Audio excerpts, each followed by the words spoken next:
High friends Manjushree home cook channel থেকে সবাইকে স্বাগত জানিয়ে আজকে আমি আবারও একটা রেসিপি নিয়ে চলে এলাম, যা হলো মাগুর মাছ আলু দিয়ে হালকা পাতলা একটা ঝোল।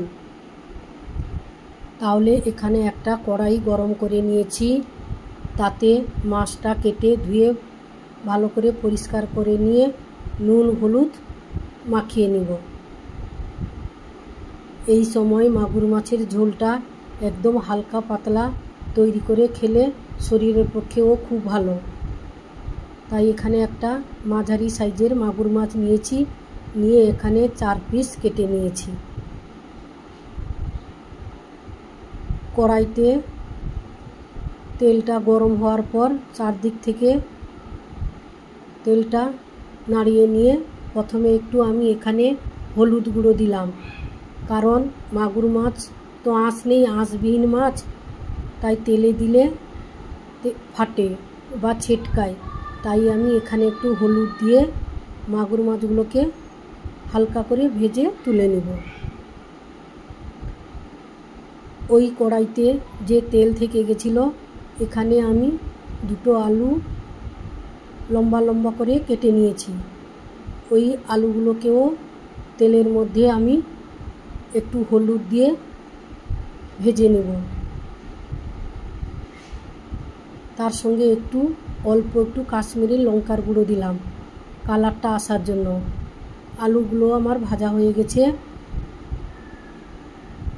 ওই কড়াইতে যে তেল থেকে গেছিলো, তাতে জিরে, 2টো তেজপাতা, একটা শুকনো লঙ্কা দিয়ে আমি ভালো করে এখানে জিরে, শুকনো লঙ্কা, তেজপাতা ভাজা হয়ে আসার পর এখানে একটা বড় সাইজের পেঁয়াজ কুচিয়ে দিয়ে দিলাম। তার সঙ্গে একটা টমেটো দিলাম। এবার পেঁয়াজ টমেটো ভালো করে আমি এখানে কষিয়ে নেব। কিছুক্ষণ ভাজার পর এখানে 1 চামচ আদা বাটা দিলাম। আদা বাটাকে দিয়েও আবারও আমি কিছুক্ষণ ভালো করে মশলাটা কষিয়ে নেব। তারপর এখানে 1/2 চামচ হলুদ গুঁড়ো, 1/2 চামচ প্লেন লঙ্কার গুঁড়ো আর 1/2 চামচ কাশ্মীরি লঙ্কার গুঁড়ো দিলাম। দিয়ে আবারও মশলাটাকে ভালো করে কষিয়ে নেব, কেন পেঁয়াজ থেকে ভালো করে রসটা মেরে নিতে হবে। তাই এখানে মশলাটা ভালো করে কষানোর পর ভেজে রাখা আলুগুলো অ্যাড করলাম। এবার আলুগুলোকেও ভালো করে মশলার সঙ্গে কষিয়ে নেব।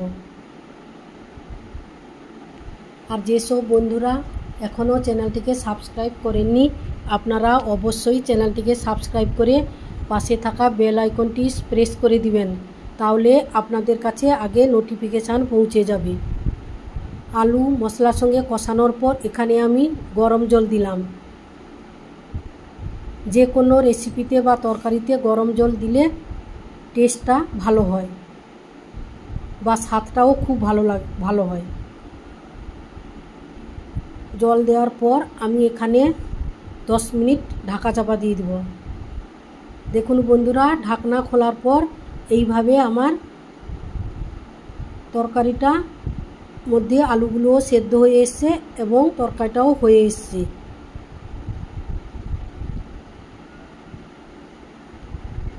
আর আমার রেসিপিটা যদি ভালো লাগে, তাহলে আপনারা একটা কমেন্ট বক্সে কমেন্ট করবেন রেসিপিটা কেমন হয়েছে। কিছুক্ষণ ফুটে আসার পর আমি এখানে মাগুর মাছটা যে ভেজে রেখেছিলাম ওই মাছগুলো দিয়ে দিলাম। দিয়ে আবারও কিছুক্ষণ আমি ফুটিয়ে নিব। রেসিপিটা ভালো লাগলে আপনারা লাইক, কমেন্ট, শেয়ার, সাবস্ক্রাইব করতে ভুলবেন না। পাশে থাকবেন। তাহলে বন্ধুরা, আজ আসছি আবারও আপনাদের সঙ্গে অন্য কোনো রেসিপিতে বা অন্য কোনো দিন আপনাদের সঙ্গে দেখা হবে। ততক্ষণে আপনারা ভালো থাকুন, সুস্থ থাকুন, সাবধানে থাকুন। অবশ্যই আপনারা মাগুর মাছ বাড়িতে আনলে এইভাবে একবার হলেও এই রেসিপিটা ট্রাই করবেন। একদম গরমকালে উপযুক্ত একটা রেসিপি। তাহলে আজ আসছি, নমস্কার, টাটা, বাই বাই।